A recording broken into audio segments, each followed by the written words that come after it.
నిజ సంఘటనలు.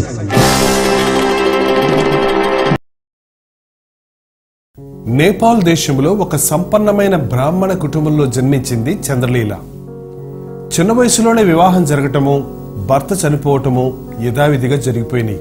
ఆ దినాల్లో భర్త చనిపోయిన స్త్రీని ఎంతో హీనంగా ఎంచేవారు, శాపగ్రస్తురాలుగా చూచేవారు. అటువంటి పరిస్థితుల్లో చంద్రలీల ఆదరణ కోసం ఎంతో తపన పడింది. భక్తి మార్గాలను అవలంబిస్తూ ఎన్నో విధాలుగా జపతపాలకు చోటిచ్చింది. నదులలో స్నానాలు చేసింది. తన పాపానికి ప్రాయశ్చిత్తంగా మేకపోతును బలిచ్చింది. కాషాయ వస్త్రాలు ధరించింది. ఎన్నో రీతులుగా మనశ్శాంతి కొరకు ప్రయాసపడింది గాని ఆదరణ లేని స్త్రీగానే మిగిలిపోయింది. అటువంటి పరిస్థితుల్లో ఎవరో ఇద్దరు సువార్తికులు ఆమెకి యేసుక్రీస్తుని గురించి చెప్పి బైబిల్లోని ఒక భాగాన్ని ఇచ్చారు. యేసుక్రీస్తు లోకపాపములను మోసుకొని పోయే దేవుని గొర్రెపిల్లగా ఈ లోకములోనికి వచ్చినవాడని, పాప పరిహారార్థముగా శిలువలో యాగము చేసినవాడని, యజ్ఞముగా తన శరీరాన్ని మన పాపముల కొరకు అర్పించి ఉన్నాడన్న సత్యాలు సత్యాన్వేషణలో ఉన్న ఆ చంద్రలీలకు ఎంతగానో జ్ఞానోదయాన్ని కలుగజేశాయి. ఆయన తన పాపముల కొరకు శిలువలో మరణించి ఉన్నాడు అని నమ్మింది.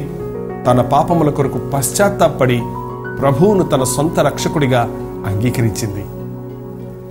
నీవు కులభ్రష్టురాలవయ్యావు, చచ్చిన దానితో సమానము అని బంధువులందరూ నేరాలు మోపారు. కాని అవును, నేను చచ్చిపోయాను, పాత జీవితానికి పాత మనిషికి చచ్చాను, క్రీస్తునందు నూతన జీవితాన్ని జీవిస్తున్నాను అంటూ సాక్ష్యమిచ్చింది.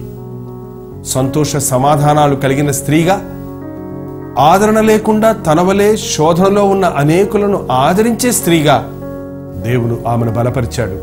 క్రీస్తుచ్చే ఆదరణ, ప్రేమ, సమాధానాన్ని అనేకులకు అందించి ప్రభు కొరకు అంతము వరకు సాక్షిగా జీవించింది చంద్రలీల.